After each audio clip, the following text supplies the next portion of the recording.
আমার মনে হয় যে যিনি নাম্বার ওয়ান তিনি সব জায়গায় নাম্বার ওয়ান। সো উনি অভিনয়ে যেমন নাম্বার ওয়ান, বিজনেসেও ঠিক একইভাবে আছেন। সব জায়গাতেই ওনার বিচরণ খুব স্ট্রং অ্যান্ড পজিটিভ। কখনো কখনো জিততে হলে হারতে হয়। রাইট। ঠিক আছে, ওকে, থ্যাংক ইউ সো মাচ। সামনের বিপিএল নিয়ে আমরা যেহেতু অনেক পজিটিভ, আমার প্রত্যেকটা টিমে থেকে আমাদের ইমেজ সবচেয়ে ভালো ছিল, পজিটিভ ছিল, আমরা সব দিক থেকেই মানে ভালো ছিলাম। তো প্লেয়াররাও খুব খুশি আমাদের উপর। সো ডেফিনেটলি আমরা পরবর্তী বিপিএলটা আরও স্ট্রং ভাবে আগাবো। এবার যেহেতু অনেক কিছু আমরা বুঝিনি, সো নেক্সট বিপিএলে আমরা অনেক ভালোভাবে আগাবো ইনশাআল্লাহ। একেবারে শেষের থেকে বিপিএলটা শেষ করেছেন, শাকিব ভাই কি আসলে মন টন খারাপ ছিল কিনা, যেহেতু অনেক প্রত্যাশায় অনেক ক্রিকেট এসেছিলেন? না, আমরা এনজয় করেছি, দ্যাটস ইট। আমরা ওটা নিয়ে মানে হার জিত থাকবেই, আমরা এনজয় করেছি প্রত্যেকটা ম্যাচ। হার জিত সব সমান ছিল আমাদের কাছে।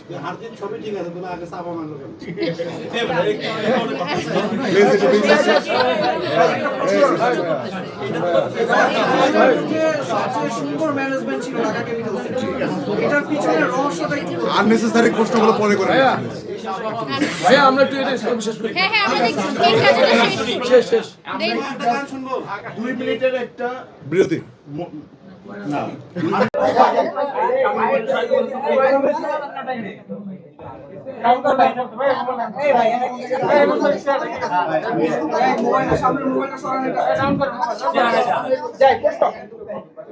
রেডি?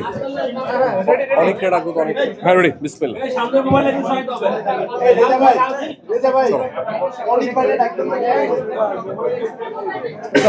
শেষ করে নামাই দিও নিচে। চলো ভাইয়া, চলো ভাইয়া, চলো।